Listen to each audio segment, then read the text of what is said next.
Queridos irmãos, nós somos um povo chamado por Deus para darmos um testemunho distintivo no meio da cristandade. Em Apocalipse 14, verso 12, encontramos que o anjo aponta para a terra e fala da característica de um povo. Diz assim: aqui está a paciência dos santos. Aqui estão os que guardam os mandamentos de Deus e a fé de Jesus. Deus determinou que seria a este povo que ele daria a revelação das profecias do Apocalipse e das demais que falam do tempo do fim. Em Apocalipse 12, verso 17, a Bíblia diz que o dragão irou-se contra a mulher e foi fazer guerra ao resto da sua semente, os que guardam os mandamentos de Deus e têm o testemunho de Jesus Cristo. E mais à frente a Bíblia explica qual é este testemunho de Jesus Cristo. Em Apocalipse 19, verso 10, respondendo ao profeta João, ou falando com o profeta João, o anjo diz: o testemunho de Jesus é o espírito de profecia. Isso quer dizer que Deus vai revelar as suas profecias para o povo na terra que é o seu verdadeiro povo. O povo que guarda os seus mandamentos pela fé de Jesus. Agora, este povo, ele sofre a ira do dragão. Este povo, ele é especialmente perseguido, é especialmente questionado. E é necessário que este povo dê a razão da sua fé. Quando nós falamos de um povo que guarda os mandamentos de Deus, obviamente estamos falando de um povo que guarda também o quarto dos mandamentos. Em Êxodo capítulo 20, verso 8, o quarto mandamento diz: lembra-te do dia do sábado para o santificar. 6 dias trabalharás e farás toda a tua obra, mas o 7º dia é o sábado do Senhor teu Deus. Nele não farás nenhuma obra, nem tu, nem teu filho, nem tua filha, nem teu servo, nem tua serva, nem teu boi, nem teu jumento, nem o estrangeiro que está dentro das tuas portas. E aí no verso 11, ele demonstra que o mandamento ele foi dado antes mesmo do pecado. Antes mesmo do homem ser pecador. Ou seja, ele nada tem a ver com um povo apenas, o povo de Israel, mas ele tem a ver com a humanidade, ele tem a ver com o nosso ancestral maior, o pai Adão. Verso 11, a razão para o mandamento do sábado é: porque em 6 dias fez o Senhor os céus e a terra, o mar e tudo que neles há, e ao 7º dia descansou. Portanto, abençoou o Senhor o dia do sábado e o santificou. Ocorre que é muito questionada a obediência ao quarto mandamento no dia de hoje, e as pessoas apresentam razões diversas. Muitas delas usam a Bíblia como base para justificar a não obediência ao quarto mandamento. Razão pela qual é necessário que nós conheçamos profundamente a Bíblia, a fim de que possamos dar uma correta razão da nossa fé. E o Senhor me impressionou a trazer no dia de hoje a resposta a várias objeções que são apresentadas para que não se obedeça o mandamento do sábado. Creio que isso pode servir tanto para nós que estamos aqui, para darmos a razão da nossa fé, quanto para você que nos assiste pelo YouTube, talvez para aprendizado, ou mesmo para você que já guarda o sábado conforme o mandamento, para que você possa dar a razão bíblica para a tua crença e também dar a explicação correta de muitos dos versos da Bíblia que são mal interpretados. Eu tenho aqui comigo um material, ele é fruto de questionamentos feitos por pessoas que não guardam o sábado, e eu quero apresentar então as perguntas e em seguida nós vamos avaliar e responder biblicamente, ok? Então a primeira pergunta que foi encaminhada por pessoas que têm este entendimento, não guardam o sábado, foi encaminhada por uma pessoa que guarda o sábado, inclusive tem acompanhado as nossas mensagens. Eles dizem que no Velho Testamento, Deus ordenou os israelitas que santificassem o sábado. Agora, dizem que no dia de hoje, a história pode ter mudado. Para eles, mudou. Em Êxodo 28 ao 11, segundo eles, Deus ordenou aos judeus que guardassem o dia de sábado. E no Novo Testamento, vemos que as leis do Velho Testamento eram para continuar somente até a morte de Cristo. Nas passagens seguintes, eles vão acrescentando aqui para esclarecer o que querem dizer. Eles mencionam aqui, no início do comentário, que os guardadores do sábado são os adventistas do sétimo dia. Bom, em primeiro lugar, quero esclarecer que os guardadores do sábado não são só os adventistas do sétimo dia. Em primeiro lugar, são Adão e Eva, porque eles guardaram o sábado. Em segundo lugar, o pai Abraão, porque em Gênesis capítulo 25, queria abrir com vocês, em Gênesis capítulo 25, ou 26, perdão, no verso 5, o Senhor diz para Isaac que Abraão obedeceu a sua voz. O Senhor fala, Abraão obedeceu a minha voz, guardou o meu mandado, os meus preceitos, os meus estatutos e as minhas leis. Então, se Abraão guardou os mandados de Deus, e o sábado estava desde a criação, Abraão guardou o sábado. E que o sábado era, desde a criação, guardado, está em Gênesis também. Em Gênesis capítulo 2, no verso 2, diz assim, e havendo Deus acabado no dia sétimo a sua obra que tinha feito, descansou no sétimo dia de toda a sua obra que tinha feito. E abençoou Deus o dia sétimo e o santificou, porque nele descansou de toda a sua obra que Deus criara e fizera. Deus havia recém-criado Adão e Eva. Não havia pecado. Primeira semana da criação, e Deus abençoou e santificou o dia do sábado. E quando passamos do tempo de Cristo, os cristãos guardavam o sábado, coisa que nós vamos ver aqui. O costume de Jesus, que deu origem ao cristianismo, era, por exemplo, congregar aos sábados. Está em Lucas 4, verso 16. Diz assim, e chegando a Nazaré, onde fora criado, entrou no dia de sábado, segundo o seu costume, na sinagoga, e levantou-se para ler. E depois, na dispensação cristã, logo após a morte de Jesus, logo após a morte de Jesus, a Bíblia diz que os cristãos seguidores dele guardaram o sábado conforme o mandamento, ou seja, os cristãos deram testemunho de que o mandamento do sábado, para eles, não foi cravado na cruz, não estava morto na cruz. Abra comigo em Lucas, capítulo 23, a partir do verso 52. Diz assim, este, chegando a Pilatos, pediu o corpo de Jesus. E, havendo-o tirado, envolveu-o num lençol e pô-lo no sepulcro escavado numa penha, onde ninguém ainda havia sido posto. E era o dia da preparação, e amanhecia o sábado. E as mulheres que tinham vindo com ele da Galiléia seguiram também, e viram o sepulcro e como foi posto o seu corpo. E, voltando elas, prepararam especiarias e ungüentos, e, no sábado, repousaram, conforme o mandamento. Então aqui nós vamos traçando a linha. Adão e Eva guardaram o sábado. Abraão, o pai da fé, guardou o sábado. Jesus guardou o sábado. Os discípulos de Jesus, mesmo após a sua morte, guardaram o sábado.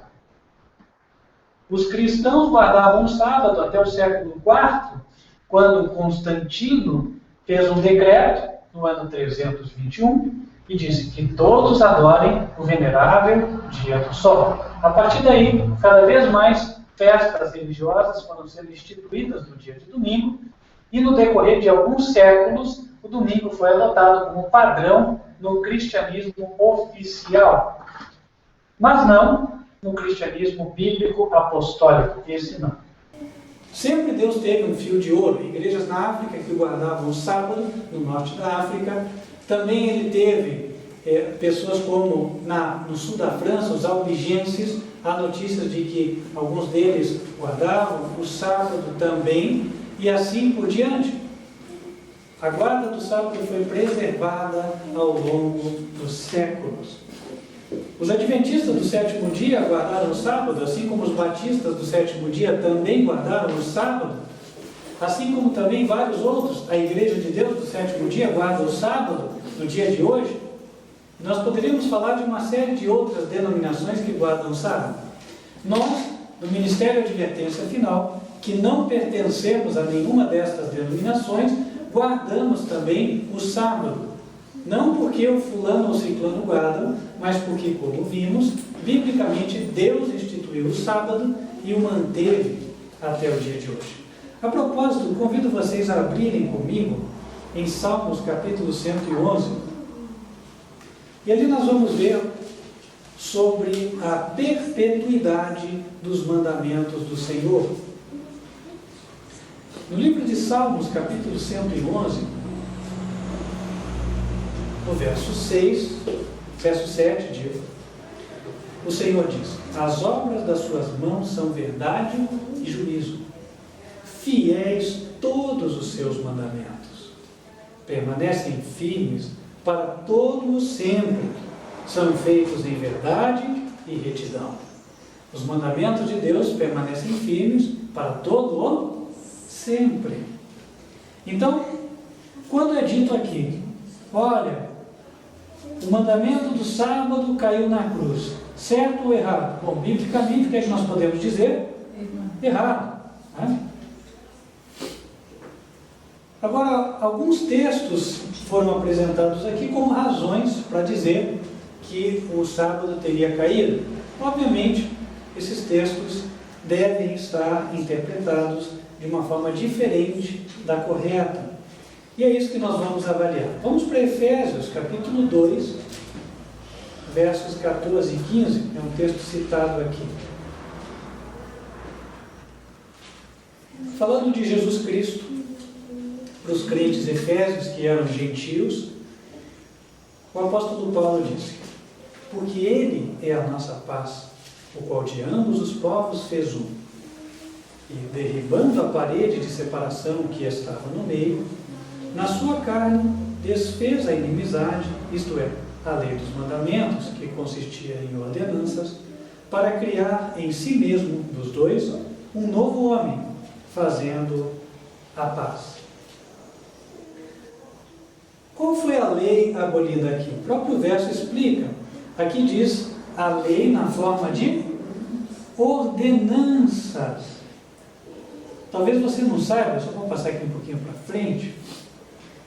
Talvez você não saiba, mas existe a lei moral e existe a lei na forma de ordenanças, que é chamada também a lei cerimonial.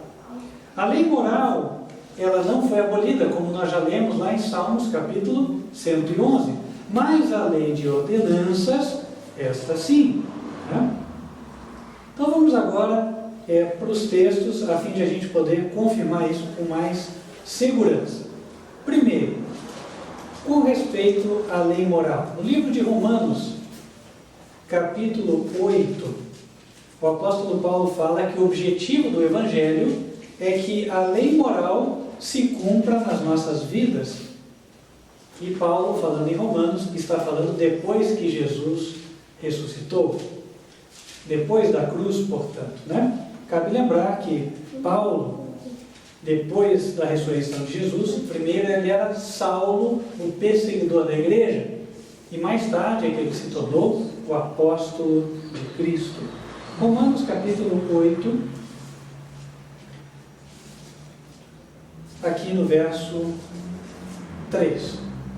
Porquanto, Paulo diz, o que era impossível à lei, visto como estava enferma pela carne, Deus, enviando o seu Filho em semelhança da carne do pecado, pelo pecado, condenou o pecado na carne, para que a justiça da lei se cumprisse em nós, que não andamos segundo a carne, mas segundo o Espírito.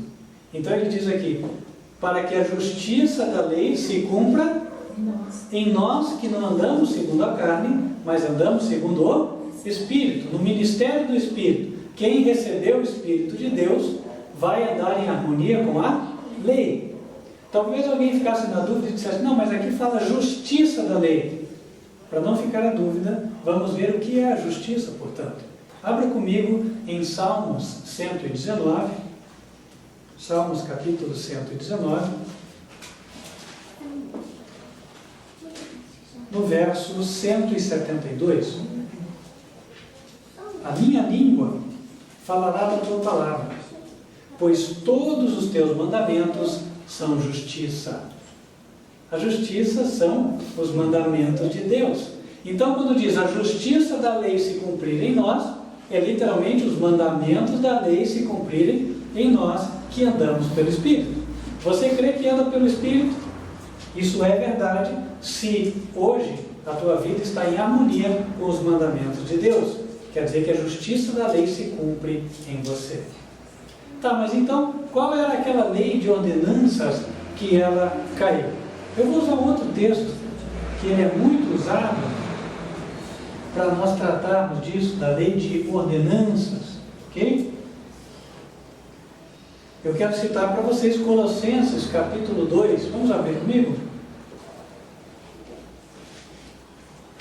Colossenses capítulo 2 vai falar da lei de ordenanças.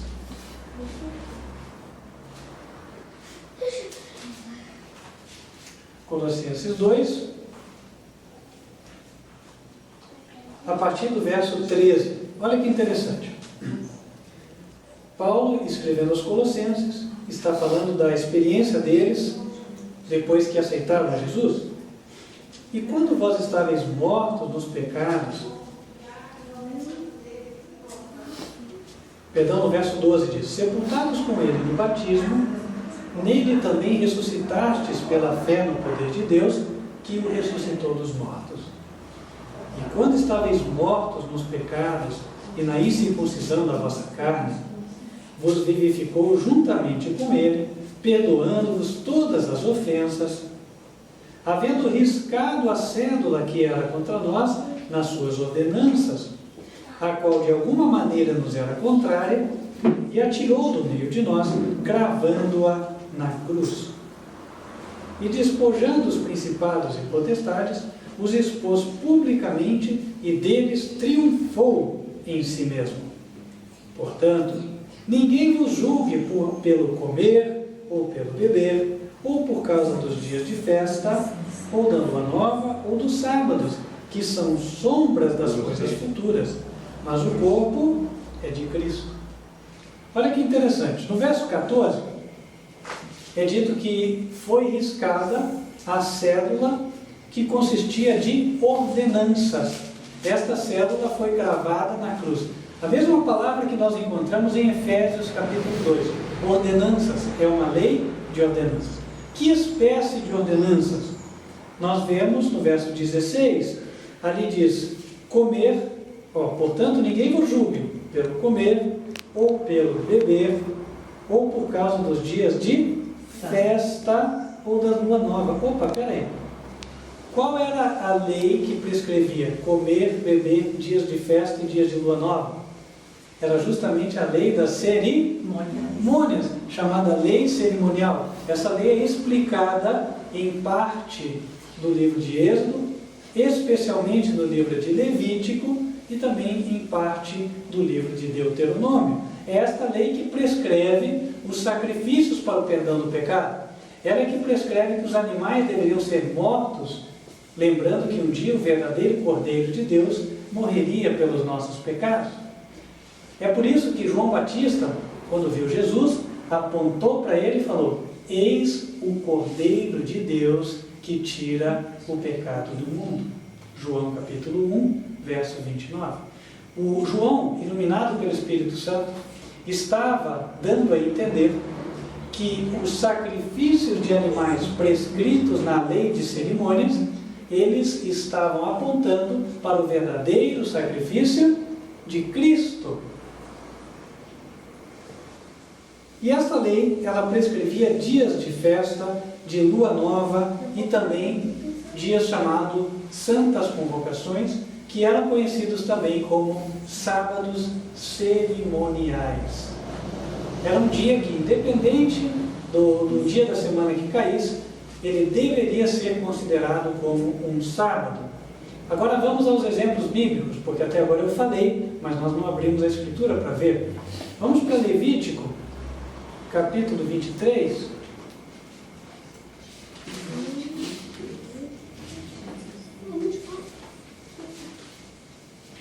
Levítico, capítulo 23.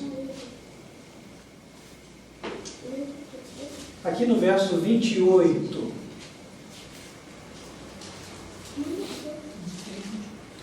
Aliás, antes de ler ali, eu queria só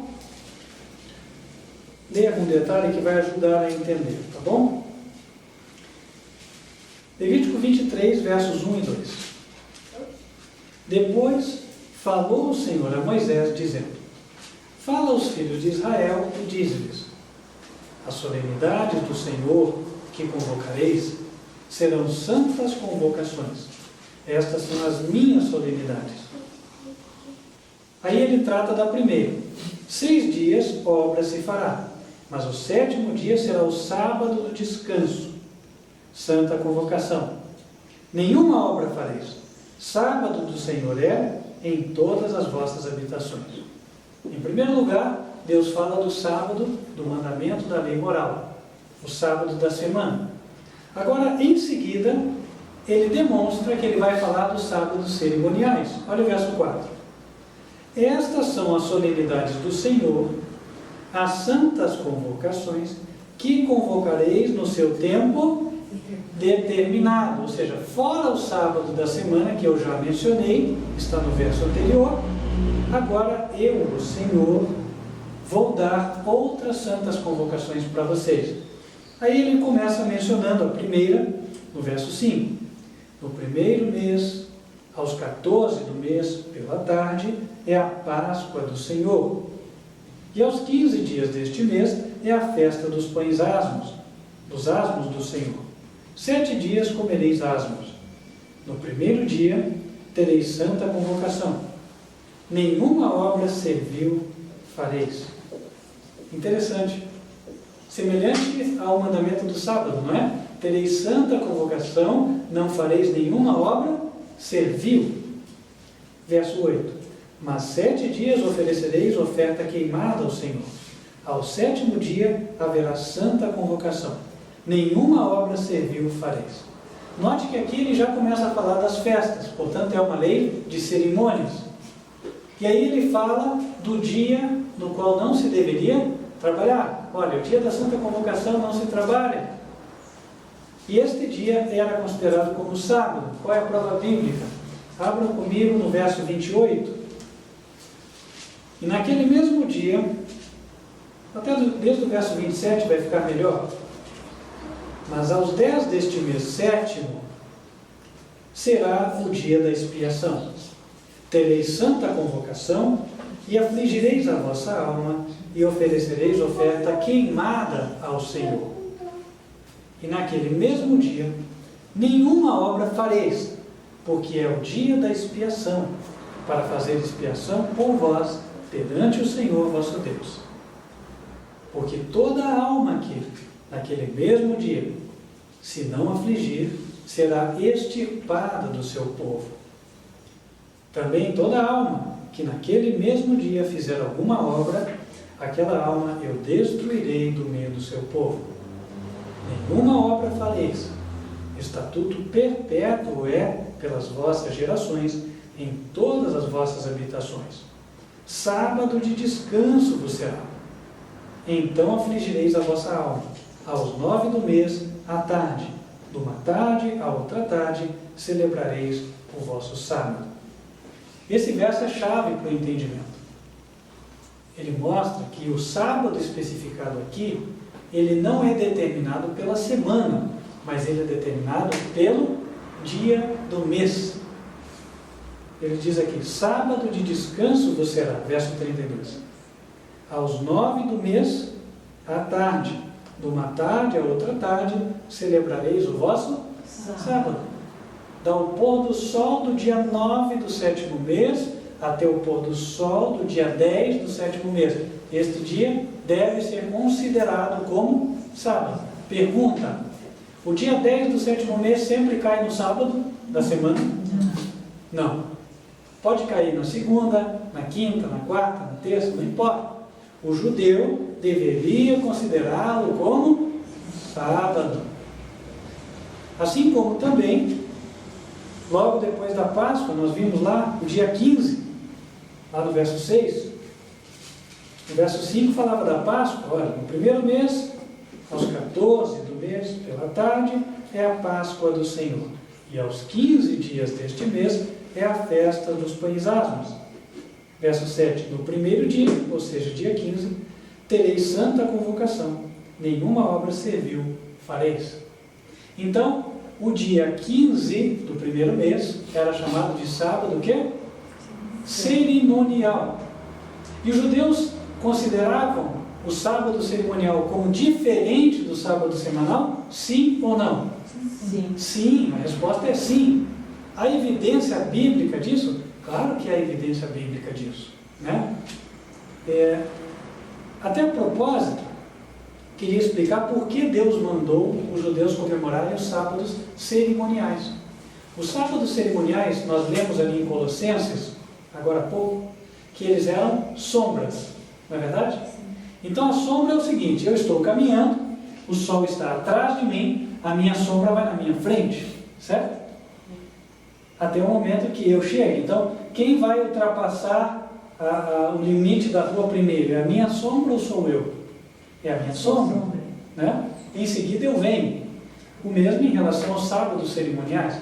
A cada dia 15 do primeiro mês, todos os anos, o judeu comemorava um sábado. Por quê? Porque no dia em que a profecia relacionada com a festa da Páscoa se cumprisse, o dia 15 do primeiro mês seria um sábado. Prova histórica e bíblica. Jesus morreu no dia da Páscoa. Não é verdade? Aqueles que conhecem um pouquinho dos evangelhos sabem disso. Jesus morreu no dia da Páscoa. E quero passar para vocês uma prova disso, né? Vamos para João capítulo 13, verso 1. João capítulo 13, verso 1. Abram lá comigo, por gentileza.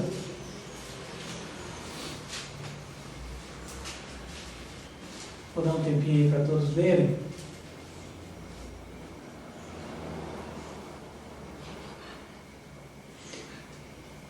Diz lá, ora, antes da festa da Páscoa, sabendo Jesus que já era chegada a sua hora de passar deste mundo para o Pai, como havia amado os seus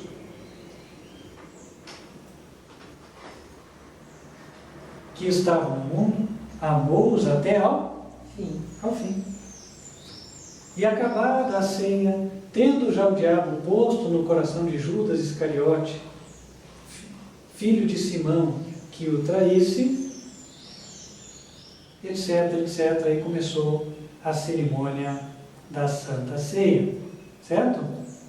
Então aqui nós vemos que era a época da Páscoa, certo? E foi justamente no dia anterior à Páscoa, né, no dia que se iniciava a Páscoa, que Jesus teve esta comemoração. E eu queria trazer um outro texto para vocês, que nos ajuda a entender que a profecia ia se cumprir. A Páscoa, segundo nós lemos em Levítico, era em qual dia? Dia 14 do primeiro mês. Nós já vimos aqui que Jesus morreu em qual dia da semana? Sexta-feira. Dia 14 era sexta-feira. Portanto, o dia 15 seria qual dia? Sábado. Interessante, não? Então, dia 15 seria sábado. A cada ano, os judeus comemoravam, né, para que se lembrassem o quê? Que no dia 15 do primeiro mês, quando Jesus morresse, aquele dia seria um sábado. Esse era o sentido do sábado cerimonial. Compreendem? Era uma sombra. Inclusive, eu quero procurar aqui, já achei, está em João capítulo 19, verso 31. Quando o sábado cerimonial coincidia com o sábado semanal, os judeus escreviam que aquele era grande, ou seja, era grande aquele dia de sábado. E é justamente o que acontece por ocasião da morte de Jesus. Veja lá em João capítulo 19, verso 31. Diz assim: os judeus, pois, para que no sábado não ficassem os corpos na cruz, visto como era a preparação, pois era grande o dia de sábado, rogaram a Pilatos que se lhes quebrassem as pernas e fossem tirados. Interessante, essa expressão era grande, ela é única aqui. Então ninguém pode assumir pela Bíblia de que, esta grande não se referiria a um sábado semanal coincidindo com o sábado cerimonial. É o único entendimento possível para este adjetivo, sábado grande. É grande porque coincidia um com o outro. Ele não era maior em tempo, tinha a mesma duração de qualquer outro dia, certo? Qualquer outro sábado que fosse exatamente na mesma época do ano lunisolar seria de mesma duração. Então não se pode dizer que aquele sábado era grande porque durava mais horas, não era isso, né? Era grande por causa da sua importância. Era grande por causa da coincidência do sábado semanal com o sábado cerimonial. Agora, quero voltar aqui para trabalhar, ou seja, nós estudarmos um outro argumento que é colocado para dizer que a lei foi abolida. É usado o texto de Romanos, capítulo 7, versos 4 até 7. Até aqui quero perguntar aos irmãos, ficou clara a diferença da lei cerimonial e da lei moral, do sábado moral? Veja, a lei cerimonial prescrevia sábados cerimoniais, eles eram 7. É o equivalente aos nossos feriados hoje, vai? E a lei moral dos 10 mandamentos prescrevia o sábado do 7º dia. Nós não podemos confundir as menções que a Bíblia faz aos sábados cerimoniais com o sábado da lei moral. Quando em Colossenses capítulo 2 a Bíblia fala: ninguém vos julgue por causa de festas, de comer e beber, de lua nova e de sábados, está se referindo aos preceitos da lei cerimonial. Todos os itens mencionados ali, eles são da lei cerimonial. Comer e beber. A pessoa que sacrificava comia dos sacrifícios.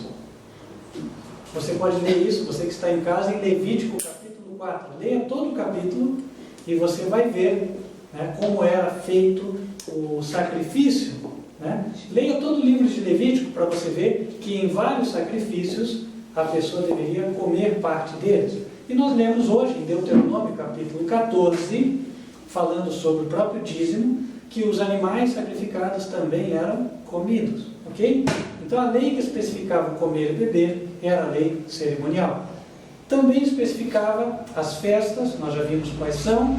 Nós também vimos que ela especifica os sábados cerimoniais e também especificava as luas novas. As luas novas estão em Números capítulos 28 e 29. Você pode ler lá. Então, meus queridos, nós vemos que uma coisa são sábados cerimoniais, outra coisa são sábados semanais.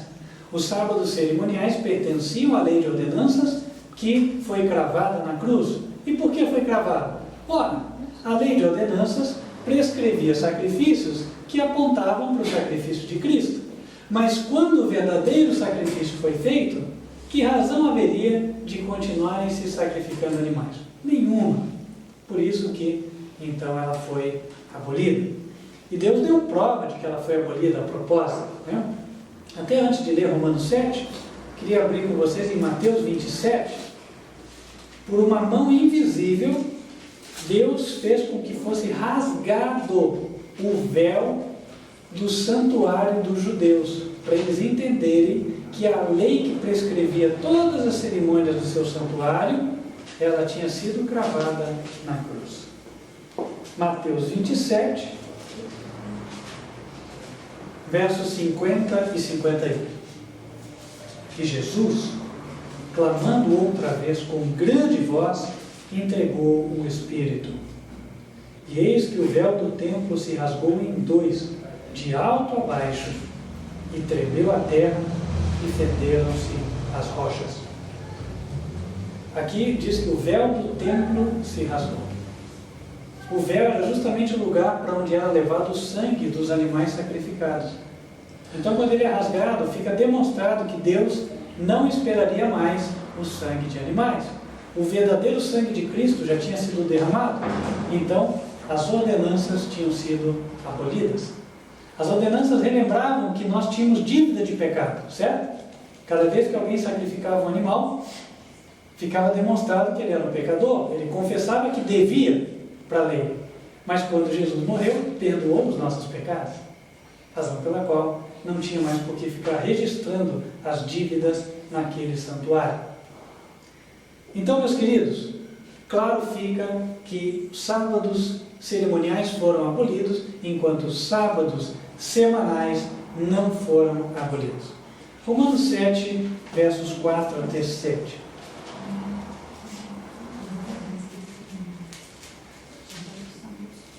Esse texto fala de um comparativo, nós chamamos de analogia do casamento. Na carta aos Romanos, Paulo explica sobre a doutrina da justificação pela fé. Em cada capítulo ele aborda um aspecto da doutrina. E no capítulo 7, para ilustrar a doutrina, ele faz uma analogia. Essa analogia é um comparativo entre o nosso eu e a nossa vontade com o casamento de um marido e uma esposa. Por isso que no verso 1, por exemplo, ele diz: não sabeis vós, irmãos, pois que falam os que sabem a lei, que a lei tem domínio sobre o homem por todo o tempo que vive? Porque a mulher que está sujeita ao marido, enquanto ele viver, está-lhe ligada pela lei. Mas morto o marido, está livre da lei do marido. Que lei é essa? É aquela que diz: não adulterarás, certo? Esta é a lei que prescreve o casamento. É um dos 10 mandamentos de Deus. Enquanto a mulher vive numa situação estável entre os dois, não há traição, ok, ela está ligada ao marido por essa lei.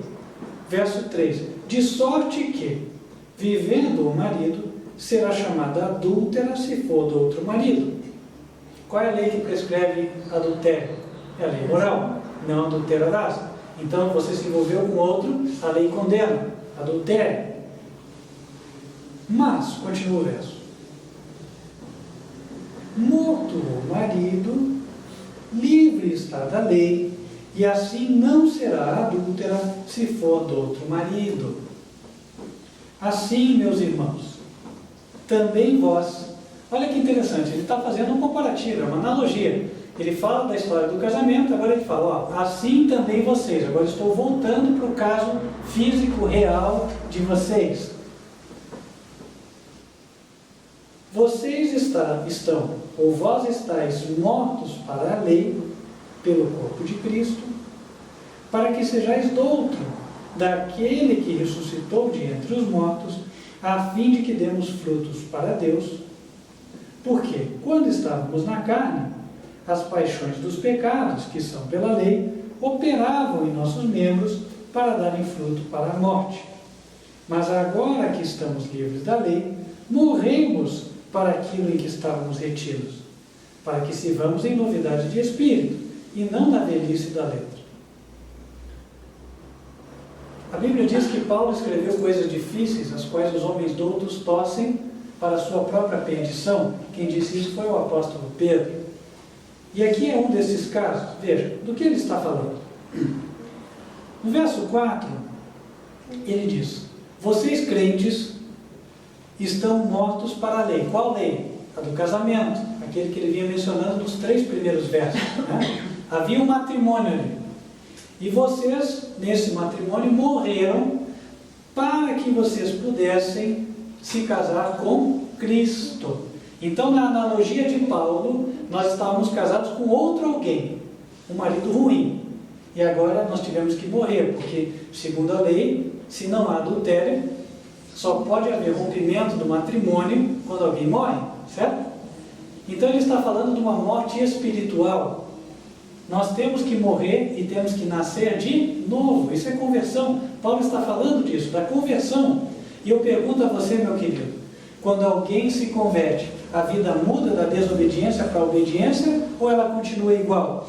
O bêbado continua bêbado, o dependente do cigarro continua fumando. É assim? Não, não é, né? Então, nós vemos que há uma mudança. É disso que Paulo está falando. Morrer para a vida antiga e recomeçar uma nova. Vocês morreram para a lei do casamento pelo corpo de Cristo, verso 4, para que sejais do outro, daquele que ressuscitou de entre os mortos. Nós passamos a ter o segundo marido, que é Cristo. E agora, pelo segundo marido, nós damos fruto para Deus. Por quê? Porque quando estávamos na carne... agora ele falou qual era o velho marido. Qual era o velho marido? Nós estávamos no casamento antigo. O casamento antigo era com a nossa carne, com o nosso eu. Se hoje eu sou casado de novo, não é o meu caso, mas se eu fosse, né, eu poderia dizer, quando eu estava no meu casamento antigo, e aí sabe-se que eu estou me referindo àquela situação anterior. É o que ele diz aqui. Porque quando estávamos na carne, no casamento anterior, as paixões do pecado, dos pecados que são pela lei, operavam em nossos membros para darem fruto para a morte. Paixão tem a ver com casamento, não é? Então havia uma paixão entre os dois ali. Nesse caso, no comparativo de Paulo, havia uma paixão entre a nossa vontade e o nosso eu. Resumindo, nós éramos egoístas. Nós fazíamos o que nós queríamos e não o que Deus quer. Não é assim? Então as paixões operavam. E agora a carne é como se fosse o marido na história, e nós a esposa. Acontecia que nós pecávamos. É aquela história. Mesmo que eu pensasse em fazer o certo, eu não fazia o certo. Eu amava o errado. As paixões, isso é paixão, não é? Mas agora, verso 6, estamos livres da lei do casamento, pois morremos para aquele em que estávamos retidos. Ora, nós morremos para a nossa vida antiga, então nós morremos para o primeiro casamento. Agora, nós começamos a servir a Cristo em novidade de espírito e não na velhice da letra. Que velhice da letra é essa? Quando ele fala velhice da letra, ele está meramente se referindo ao casamento antigo, que era regido pela lei do casamento. A lei que ficou velha é literalmente aquela que determinava que espiritualmente eu estou casado com o meu eu, com a minha carne. Entende? Agora, quando eu morri e ressuscitei espiritualmente, eu não estou mais naquele casamento. Ou seja, caducou aquele casamento, caducou aquele mandamento que dizia, olha, você não pode se separar da tua carne. Você vê que é tudo uma analogia. Paulo não está falando fisicamente na realidade, ele está só fazendo um comparativo para que eu entenda o que é uma conversão. Conversão é morrer para a vida antiga e nascer com Cristo para uma vida nova, um novo casamento.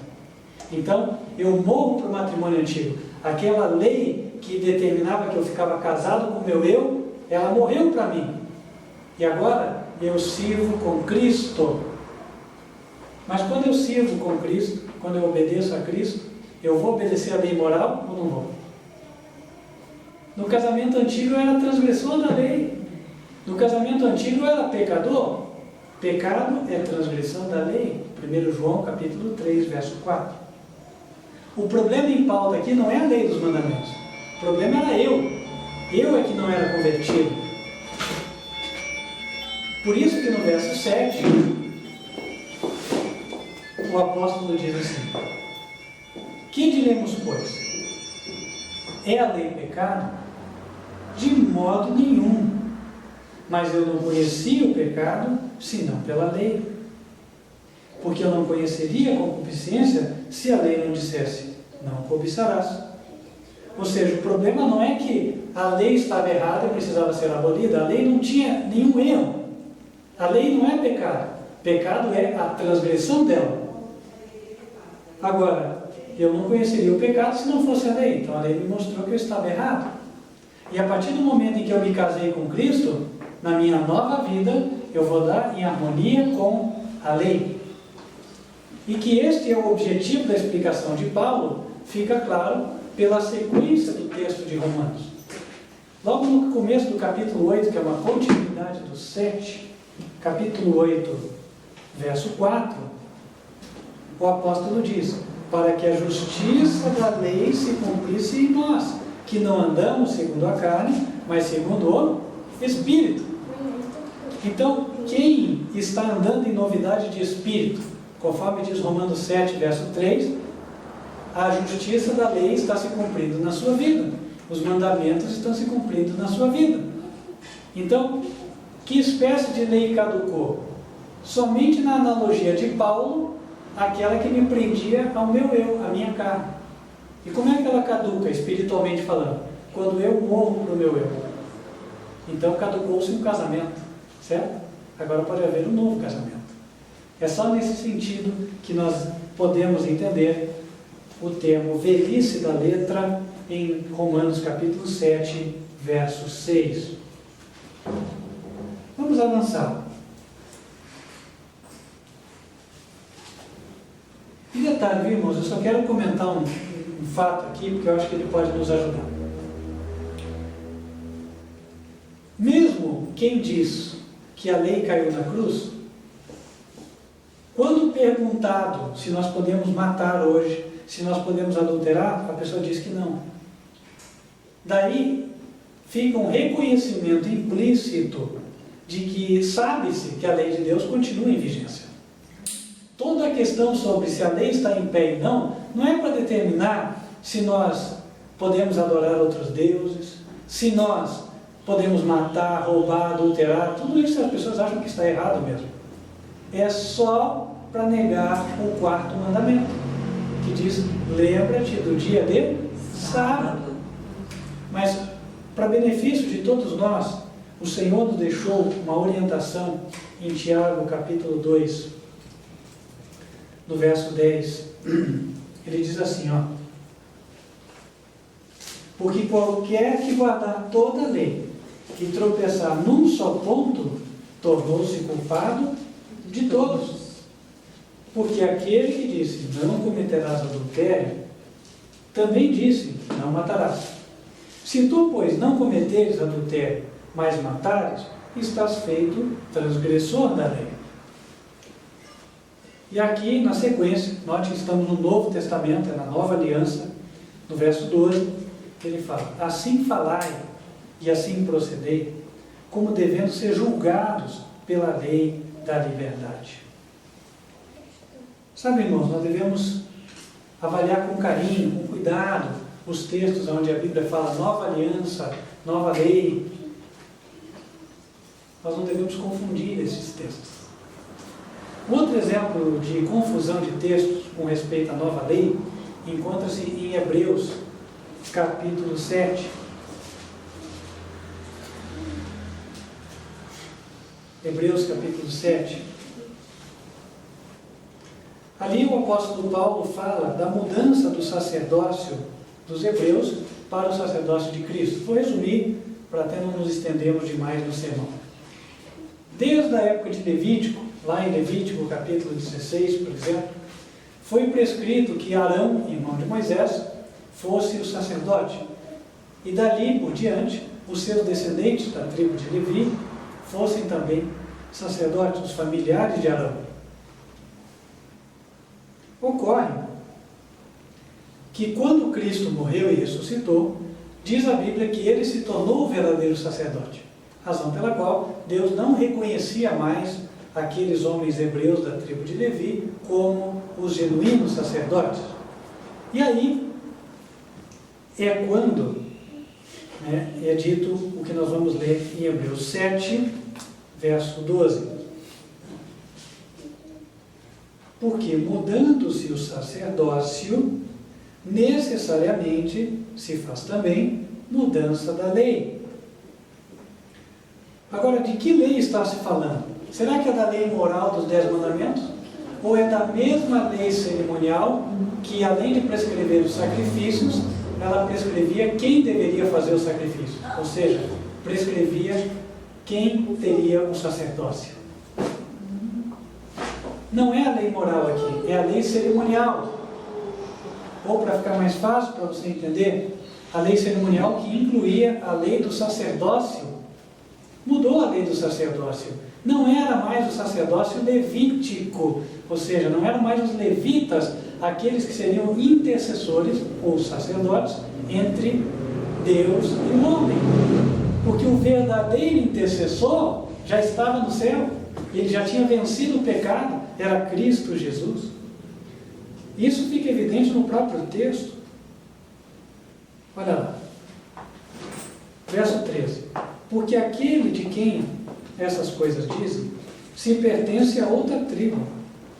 Pertence a outra tribo, da qual ninguém serviu ao altar. Visto ser manifesto que nosso Senhor procedeu de Judá, e concernente a essa tribo, nunca Moisés falou de sacerdócio. Fica evidente que ele está falando da lei que prescrevia o sacerdócio, a lei de Moisés. E aqui diz que Jesus procedeu de Judá, enquanto na lei de Moisés os sacerdotes deveriam vir da tribo de Levi. 15. E muito mais manifesto é, ainda, se a semelhança de Melquisedeque se levantar outro sacerdote, que não foi feito segundo a lei do mandamento carnal, mas segundo a virtude da vida incorruptível. Porque dele assim se testifica: tu és sacerdote eternamente, segundo a ordem de Melquisedeque. Porque o precedente mandamento é abrogado por causa da sua fraqueza e inutilidade. Ora, fica evidente que está falando não do mandamento da lei moral, mas da lei do sacerdócio. O mandamento que prescrevia que homens da tribo de Levi fossem sacerdotes. Mais uma vez, Paulo não está dizendo que a lei foi cancelada. Pelo contrário, a lei continua em pé. Inclusive, a propósito, quando Paulo explica o Evangelho no livro de Romanos, ele fala que quem está sobre a graça não peca mais. Isso quer dizer que não transgride a lei? Está em Romanos capítulo 6, verso 14. Porque o pecado não terá domínio sobre vós, porque não estáis debaixo da lei, mas debaixo da graça. E para fechar, irmãos, nós vamos dividir esse assunto em duas partes, até para não cansar demais a todos. Mas para fechar no dia de hoje, queria convidar vocês para abrirem em 2 Coríntios, capítulo 3, para lermos os versos 6 até 11. Também são citados como argumentos de que a lei teria caído na cruz. Mas não é assim.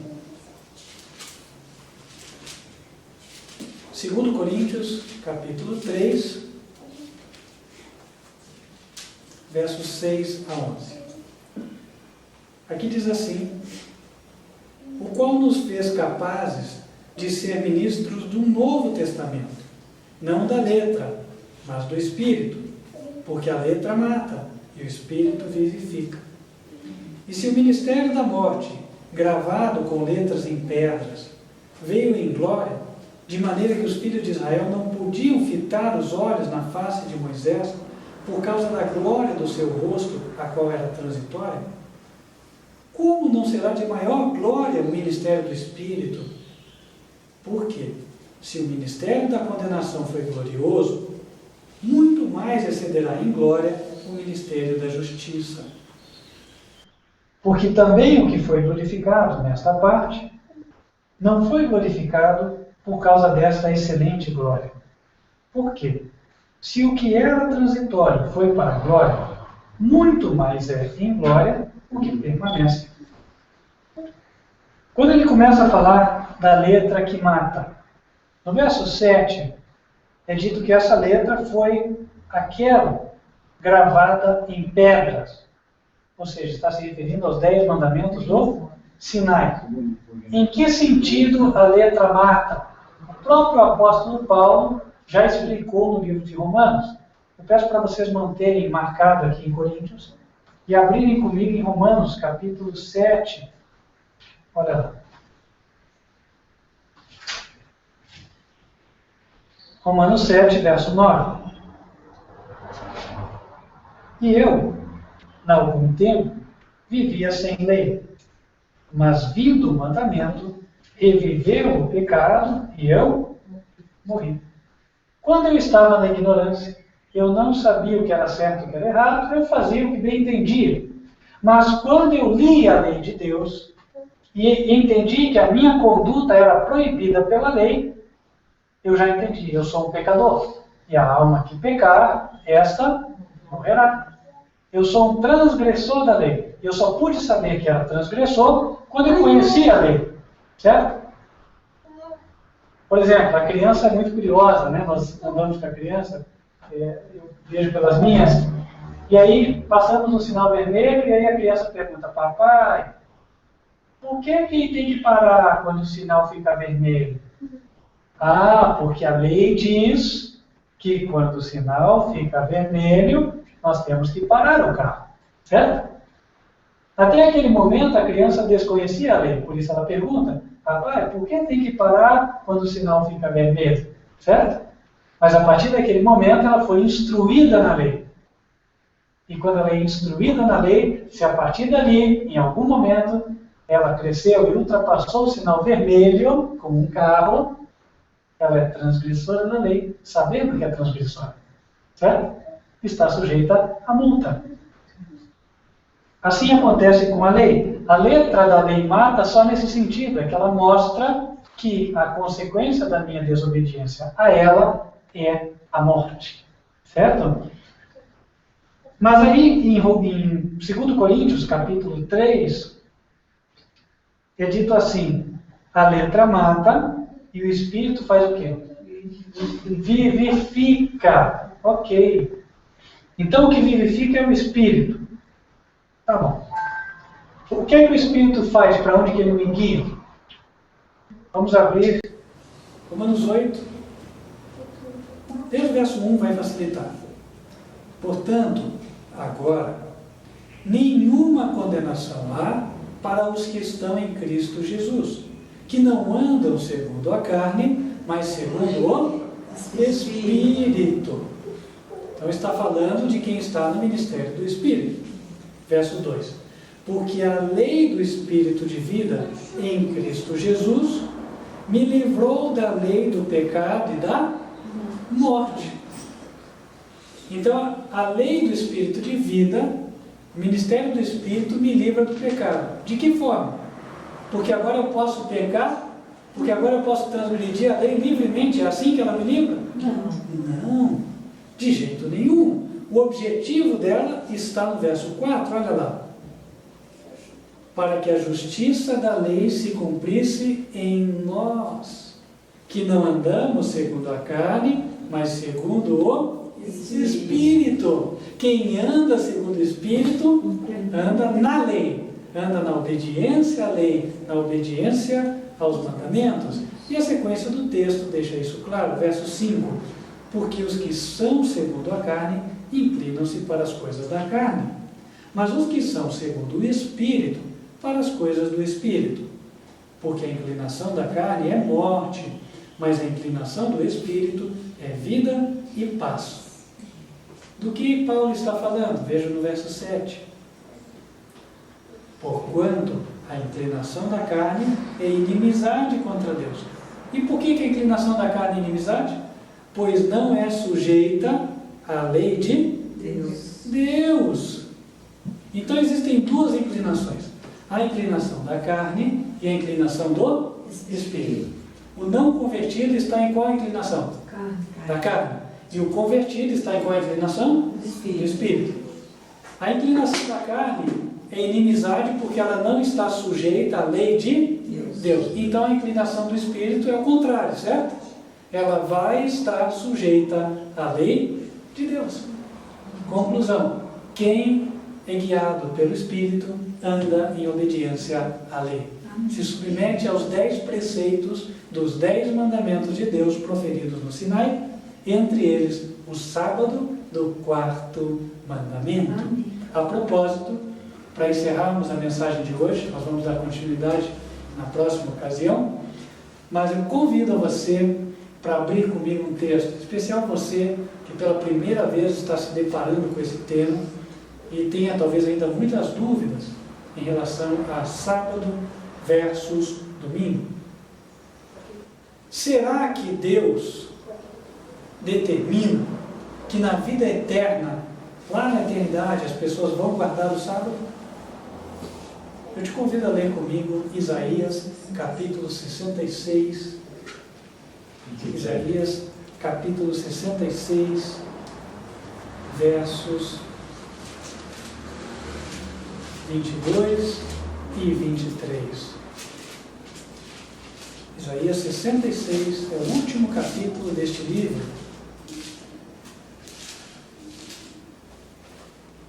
Verso 22.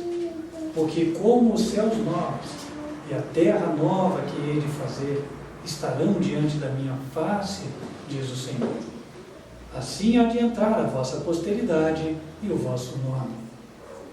E será que, desde uma festa da lua nova até a outra, e desde um sábado até ao outro, virá toda a carne a adorar perante mim, diz o Senhor.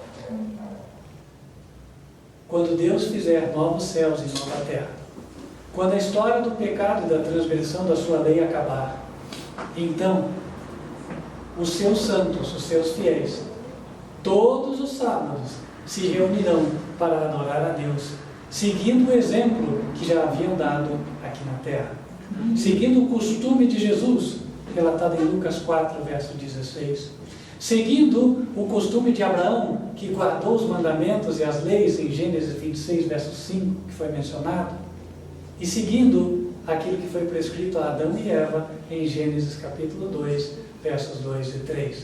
O sábado, que desde o princípio da nossa história como humanidade foi estabelecido, será para sempre e eternamente guardado como o dia que o Senhor abençoou e santificou. Amém. E aqui ficou o apelo. Quem deseja dizer hoje: Senhor, eu quero também santificar este dia. Eu quero receber a bênção que o Senhor preparou para este dia. Amém. Amém. Glória a Deus.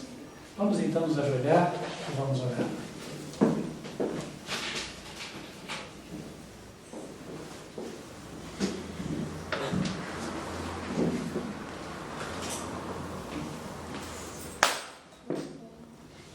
Santo e bom Deus, que nos altos céus habitas, Criador de todo o universo, nós te agradecemos porque deixaste um dia como memorial para que nós lembrássemos de que Tu és o Criador, de que Tu és o soberano das nossas vidas e de que após uma semana de 6 dias de criação, o Senhor nos deu o exemplo descansando no 7º. Amém, Senhor. Senhor nosso Deus, neste dia conferido a toda a humanidade, pedimos que o Senhor abençoe o Teu povo em toda a terra, em especial aqueles que se ajoelham diante da Tua augusta presença, suplicando as Tuas bênçãos, reconhecendo que são pecadores. Amém, Senhor. Perdoa os nossos pecados, Senhor, e guia-nos para que possamos fielmente guardar este dia que o Senhor separou para a Tua honra e glória. Amém, Senhor. Senhor nosso Deus, e que por meio da obediência a este mandamento, o 4º da Tua santa lei, que é imutável e eterna, por meio desta obediência, venha o Senhor a santificar o teu povo na terra e prepará-lo para que seja a igreja triunfante dos últimos dias. Amém. Para que seja a igreja preparada para o arrebatamento. Amém. A igreja que receberá o teu Filho amado de braços abertos, quando os céus se abrirem, as nuvens se romperem no horizonte, e ele com a sua hoste de anjos vier buscar a tua grei, os teus escolhidos. Amém. Te rogamos estas bênçãos, em nome de Cristo Jesus. Amém. Amém.